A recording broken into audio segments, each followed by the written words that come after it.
धाराशिव जिल्ह्यात गेल्या 2 महिन्यांपासून वाघोबाला शोधण्याची मोहीम चालू झाली आहे।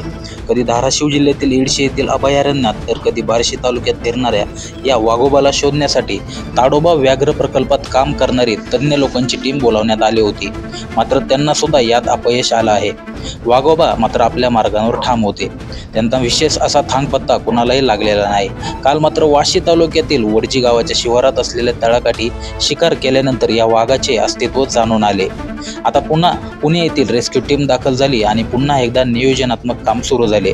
सध्या थंडीचे दिवस असल्याने वन विभाग व रेस्क्यू टीम सर्वांनाच ही रात्र थंडीत कुडकुडत काढावी लागली, मात्र अजूनही वाघोबा समोर आलेले नाहीत। दरम्यान या मोहिमेसाठी वन विभाग व रेस्क्यू टीम आल्यानंतर त्यांना पाहण्यासाठी ग्रामस्थांनी मोठी गर्दी केली होती। या सर्व घटनेबाबत विचारणा केली असता या सर्व प्रकरणात प्रशासकीय निर्देशाचे कारण सांगत उपस्थित अधिकाऱ्यांनी माध्यमांशी बोलणे टाळले।